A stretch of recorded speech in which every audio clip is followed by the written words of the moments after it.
Hello, everyone. Thank you so much for your time. Let me introduce myself because a lot of you I have seen for the first time because I'm not coming off an alternate forum group, which is a very wrong thing. And now next year, I will be making sure that every year I come over here and give you all the face. So I'm Iffat Chaudhry, and I did my PhD with Angela. Thank you. And where I tried to use VSM to help manage the emotions of the work, that how we can manage their emotions so that they continue be productive and at the same point in time they do not expect anti-work emotions. 2012, I continued working in OB, but my recent love is sustainability.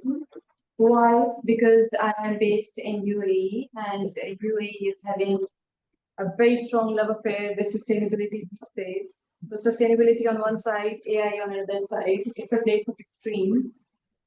So this is the reason due to which now I am working on sustainability so that we can find out different kinds of solutions which can be offered at the national level so that we are able to achieve the goals, rather very ambitious goals at the national level. Without wasting a lot of resources the way we are doing right now, which is actually really counter to achieving sustainability.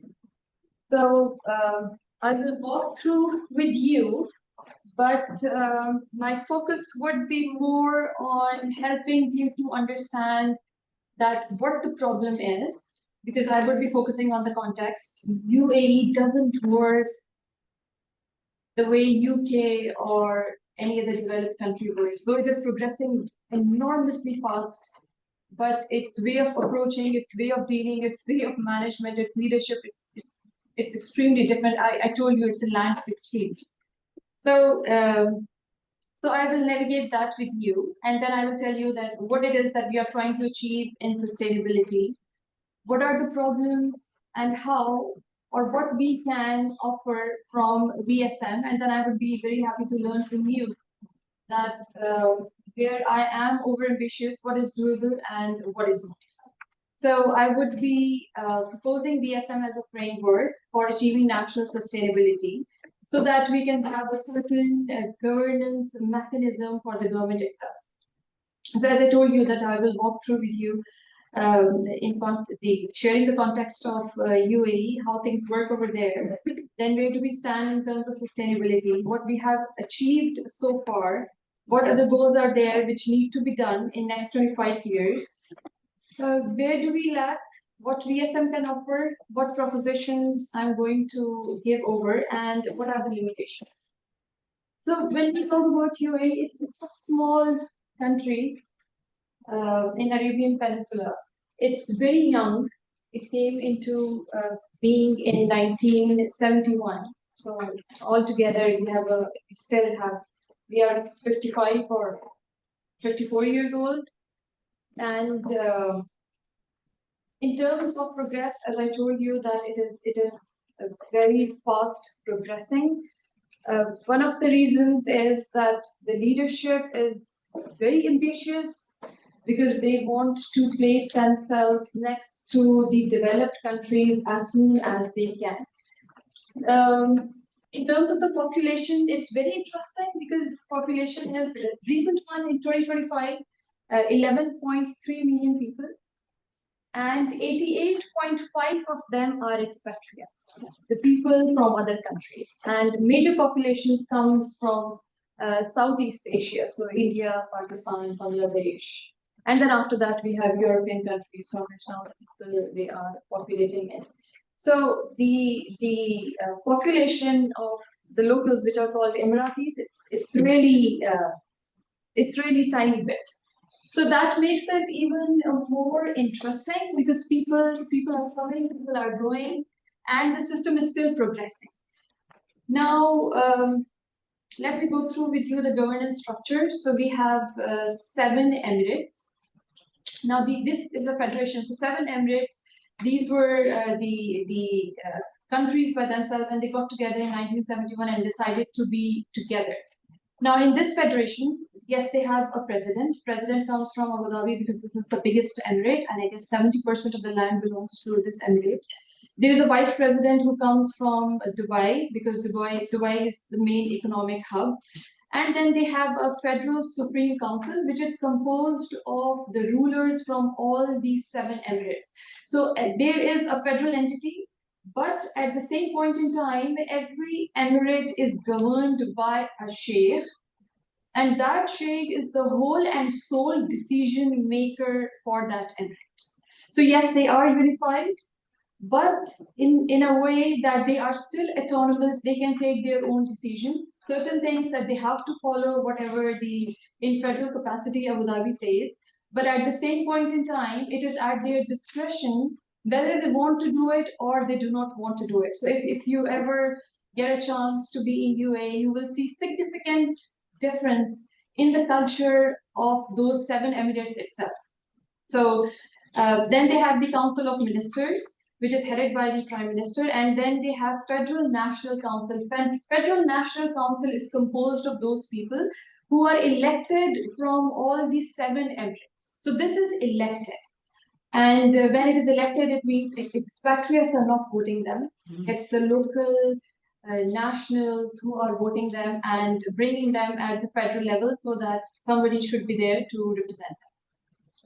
Now, what are the key characteristics? One, long-term vision. They are not thinking in terms of what we want to achieve in 2 years or 5 years, but it's more like 100 years plan. That is 2071 vision that they have. Then the other one, 2030. This is, we consider it as a short term or the medium term. Then the recent one that we got now, once they completed their 50 years, was 2050 vision. So whatever they plan, it's really for the long term, not in terms of what we will be achieving in a year or two. As I told you, they are working on two extremes. On one side, we have to be sustainable. On the other side, overly ambitiously looking forward to integrate every possible thing with artificial intelligence. Well, because this conversation is not revolving around AI, but still I want you to know a little because that will help you to see that how ready the country itself is to go for the governance structure that I'm going to propose. So, well, it is not. It's an inside story, so not everything comes on media or not everything is shared with everyone over there. But the information is saved so much so that who is connected to who is friends with who is buying what, who is navigating what on social media, who is sharing what on WhatsApp, everything is recorded. Everything. And we are on the one window solution, and through that you log in and every possible information about you is connected. So that really makes your life easy in a sense because we have one vendor solution for everything. But that is taking us to the next level, which means that everything will be integrated using AI where they can easily predict the next set of behaviors. Now, what they have rolled out for AI so far is actually helping how to reduce the number of accidents, how to make sure that people do not end up into any kind of behaviors which can be problematic for the society, in advance telling us that there is some kind of accident and you are on this road, so be careful, and these kind of things which are really facilitating. But the slowly and steadily the country is getting ready and moving on towards a situation where well, I'm not an AI expert, but all what little I know is that we are connecting all the dots together so that we can have certain kind of predictive analysis in terms of behaviors, in terms of performance KPIs, and in terms of anything which government thinks is important for them to know well in advance. So it is modern, it is heavily investing in technology, very centralized in terms of decision making. Though the emirates, they have their authority, they can take their decisions, but anything which comes from the federal, that has to be implemented. Why? Because we have a very strong system of negative reinforcement and punishment. This is how the behaviors are corrected. So the chances of getting this reward is less, positive reinforcement is less compared to the negative reinforcement. And well, I look at the positive side. This is the reason that we do not have a lot of social issues or a lot of incidents reported which can be problematic for people. 3 a.m. and early in the morning, and people are out on the road, so safe, and life is good. I have to talk positive. This is how we are trained. Then we are so it is autocratic, but at the same point in time, it is collaborative. So it is working with its emirates. It is involving community. When we talk about sustainability, community is so much invested in whatever the government says. It's like in the morning, anything that we learn from the leader, usually by the evening, everyone has learned and they are already following that. So for us, when it comes to sustainability, the whole year was dedicated to sustainability. Every possible institution, school, university, industry, organizations is celebrating and working towards sustainability in whatever way they can. One whole year invested to being tolerant. One whole year invested to unity. So this is the way the system works. Then very performance driven, as I told you, KPIs, very strict KPIs, very strict task-oriented approach for 88.5% of the population. Rest of the population, it's relationship-oriented. So all in all, this is what UAE. Now, in terms of the sustainability, I will stick to this because I don't want to turn my neck a lot. So in terms of the sustainability context, we have certain targets, very ambitious targets when it comes to 2050 vision, when it comes to 2030 vision, when it comes to 2071 vision.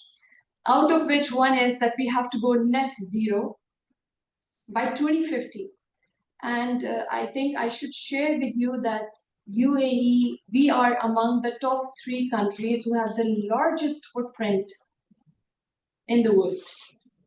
And we have promised that we go net zero by 2050. So this is what we are aiming for.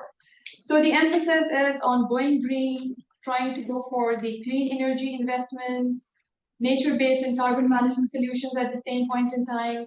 Now, whatever the situation is, but at the same point in time, there is a lot of complexity because of certain multi-layer governance systems which are existing. So far, well, when they started talking about it, from 2015, the country got very aggressive towards the targets of sustainability.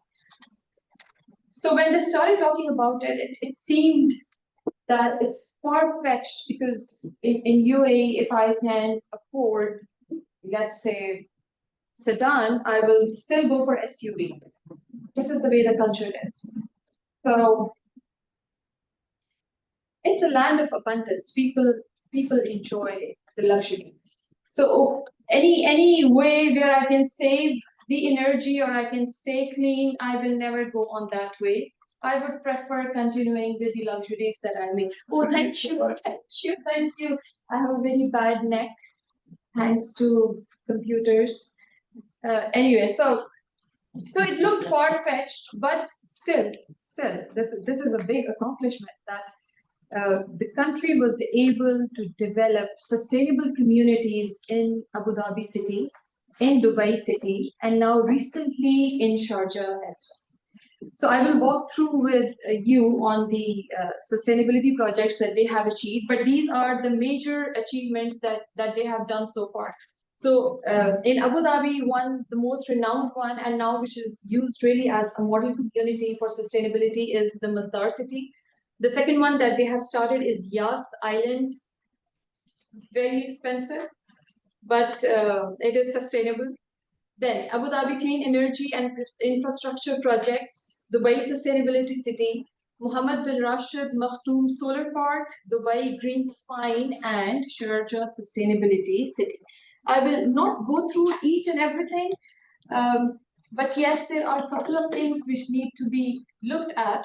So in Masdar, they have a smart infrastructure with real-time sensors which can monitor your energy, your water wastage, your traffic, your air quality, and it is linked with the central smart grid. So it gives you all of the information in advance so that proper steps can be taken. There is advanced water recycling, automated waste, passive cooling techniques, so on and so forth. They do have a net zero campus. They are looking for that. It is not done, but they are working on it.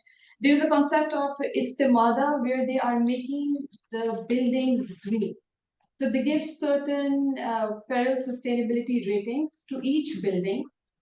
And Siemens has already achieved a lot of energy saving, and it is really working extremely well in a way that it's providing solutions to different buildings that they can help us in designing the systems in such a way that energy can be saved. How they are trying. Then you have sustainable mobility ecosystem where we are trying to have eco buses and Navia shuttles, some innovation clusters and tech labs. But tech labs now, even there, what the government is doing is that government is having dedicated universities. So they started off with MVZU, that is an AI university, and it is dedicated completely to work on providing with the solutions for sustainability. Then, eco-conscious mosque at Masdar city. So these are just few of the examples. Then the Yas Island and the pictures that I have placed over here, these are the actual of the projects. Then they have Tavila reverse osmosis plants. It's a desalination facility and so much more. So I will just skim through. But this one is very interesting because in Dubai Sustainability City, they are using the mirrors which reflects, and through that, some kind of power is generated. Okay, Dubai Green's fine. It is UAE is desert. Maximum it's desert. But now they are planning to have a certain corridor stretch of 64 kilometers where there would be 20 kilometers green corridors on both of the sides, and this is going to help to make it more, making it green so that the temperature can be reduced. The transportation which will be used, it will be eco-based, and several other things so that the footprint can be reduced. This is Sharjah Sustainability City. Okay, now moving on towards the goals. When we talk about the major sustainability goals, I will just bring it closer. So these are these certain goals. These are not all of them. There are much more. But this is all what I could pick in the little time that I had. That this is all what they want to achieve in next couple of years.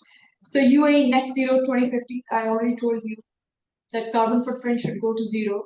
UAE energy strategy 2050, that we have to go for green energy. National climate change plan, UAE green agenda. This is the most beautiful one I will share with you.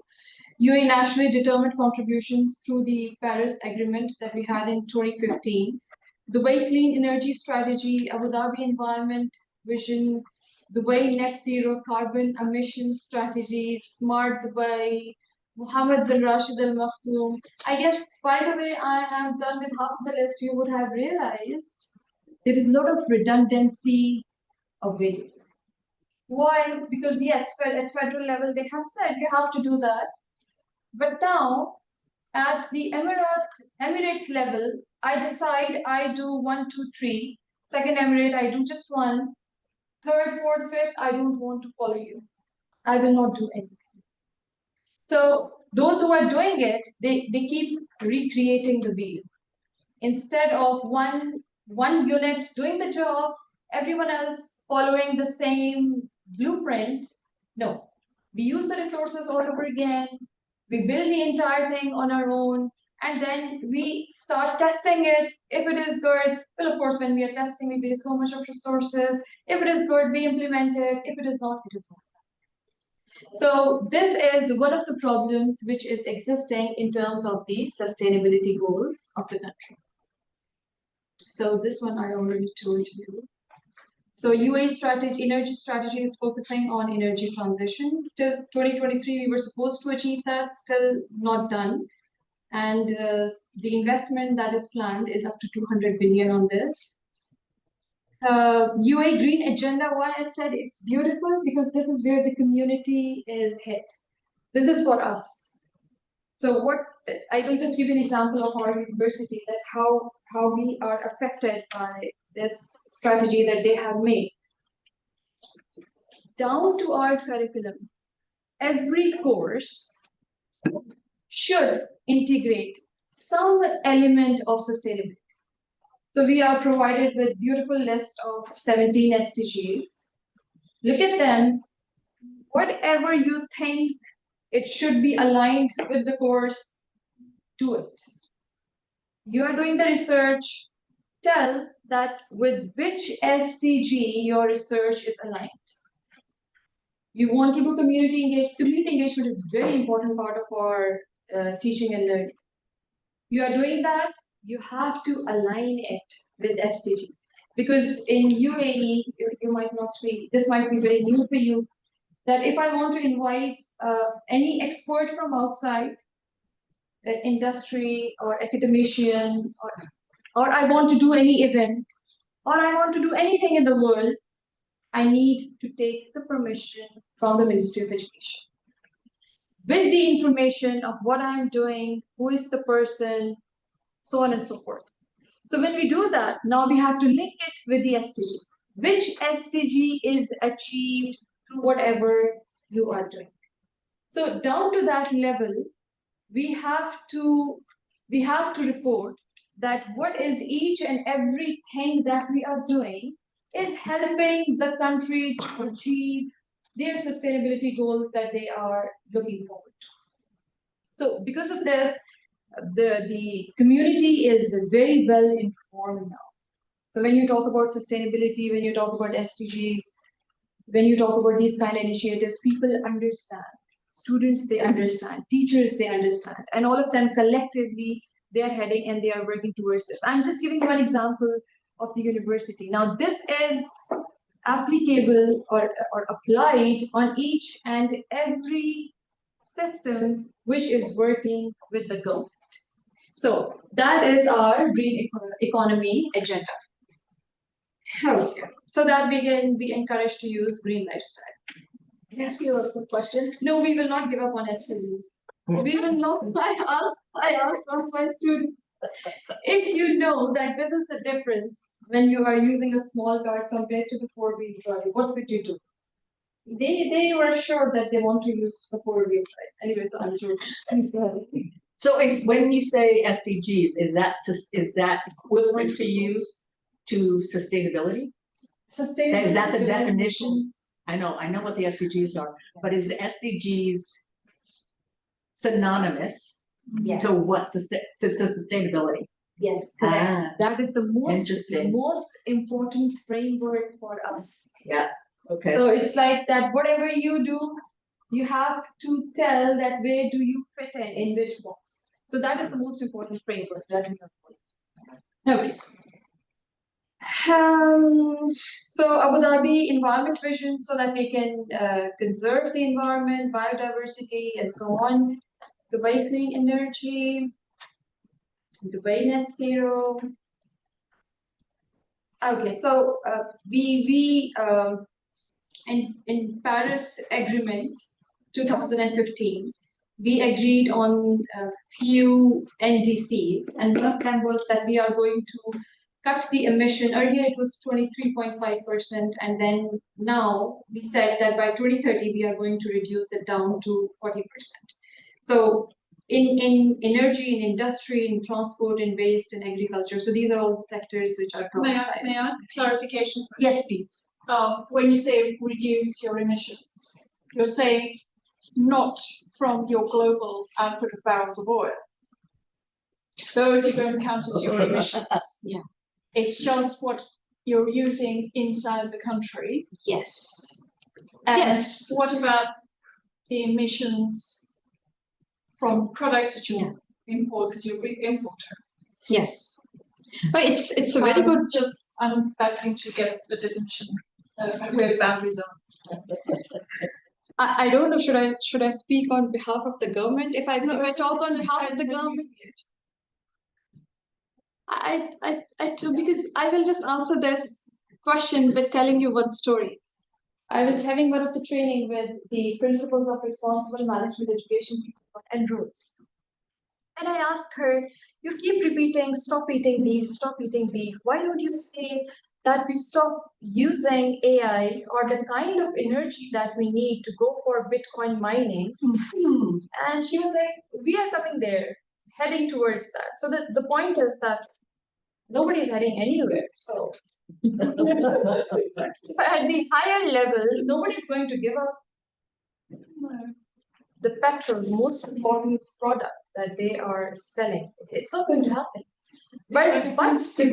Yes, but the government is saying that we are heading towards green energy. So it's like instead of dealing with the bigger problem, I am trying to sort out few other things. So at least people correct their behaviors. One part is done.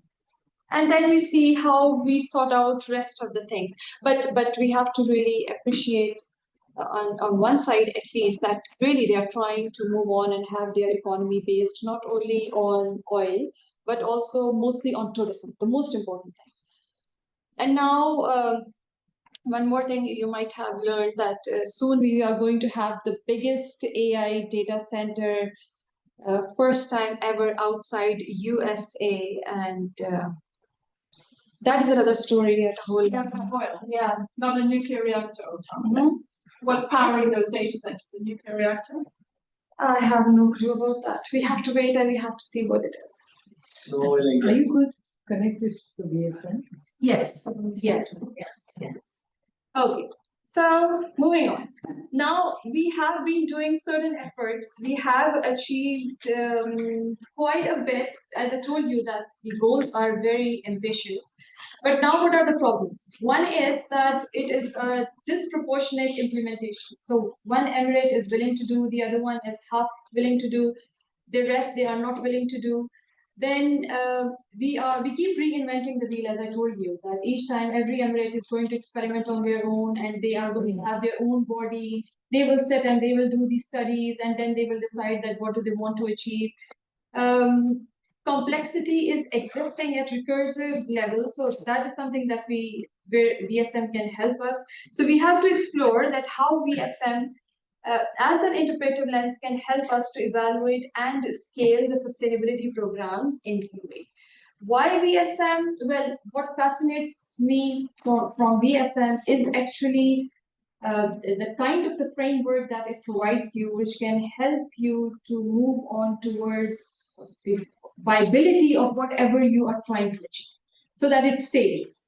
So over here, we are trying to achieve sustainability. So through VSM, we might be able to have a certain viability in what we are trying to achieve. It will help us to go for structural diagnosis and go for the recursive insight, so that whatever plan we make at one level system in focus, that can be adopted at the other levels of recursivity as well, and this will help us to save aids. So we already know that VSM and sustainability, Angela sitting with us, she has contributed a lot to the field. Over here, I'm going to just walk through quickly with system in focus with Masdar city as an example.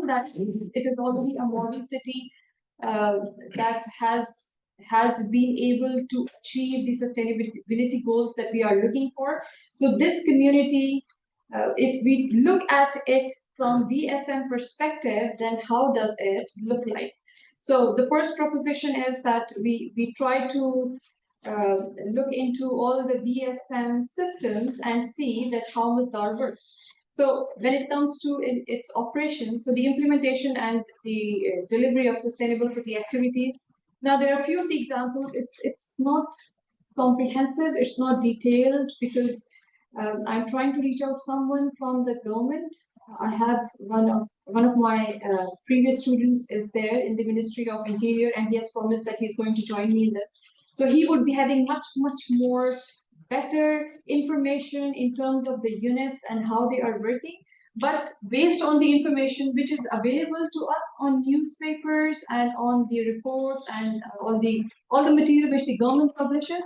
So on the basis of that, the Masdar City Authority, which manages all the operations, the Masdar Clean Energy Division, which implements solar, wind, green hydrogen projects, the people who are living over there, including the startups, SMEs, government entities, and the sustainable urban services. Now, in terms of system 2, where is the coordination to make sure there is certain conflict resolution among all the operational units? One of the examples could be Abu Dhabi Department of Municipalities and Transport, so that it can coordinate the transport and the infrastructure and so on. Then Abu Dhabi Digital Authority, which oversees how to integrate the smart systems. Environment Agency, which makes sure that certain standards they are achieved when people are living over there or the buildings they are making. System 3 and 3 star, I don't want to use the word control. That was just for me. So performance management and audit. So certain regulating authorities like Abu Dhabi Department of Energy, it regulates. So it can manage and it can oversee the KPIs, whether they are achieved or not.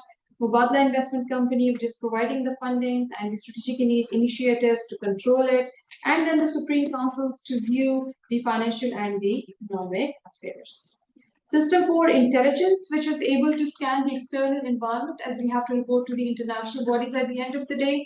And so Ministry of Climate Change and Environment, which is responsible for the entire thing, it can coordinate and it can do the needful, then the international partnerships like we have with SEMIN, ARENA, academic research institutes, and so on, so that we could know that what it is that we have to achieve in the future. Then System 5 for the policy and identity. Now over here, it's the leadership, the vision that they are giving to us, that needs to be aligned with the entire mechanism and working of the Masdar.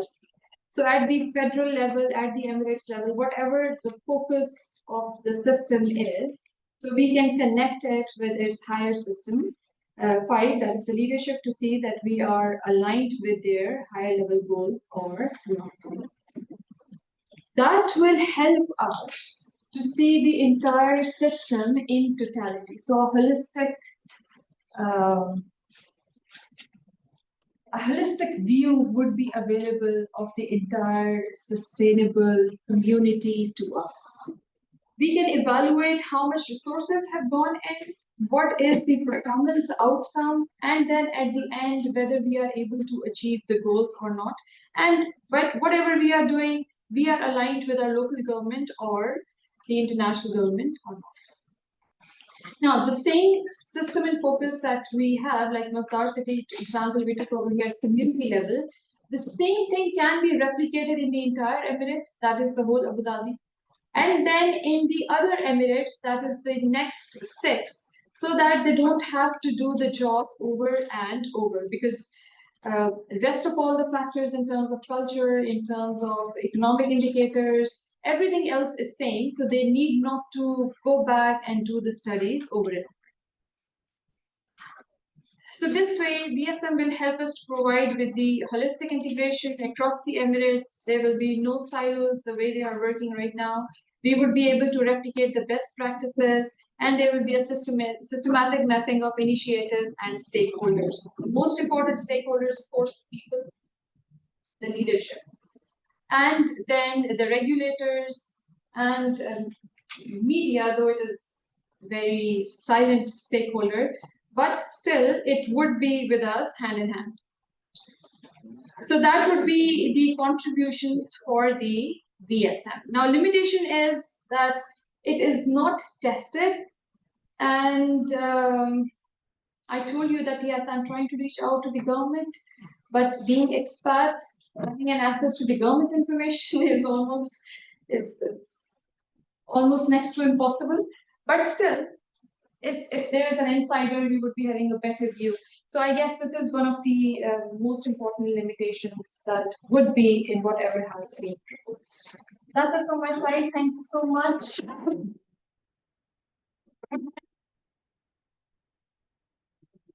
Take questions after Rahul. He's waiting on the other line. Did I do It's all right. Good job. Very good. Thank you.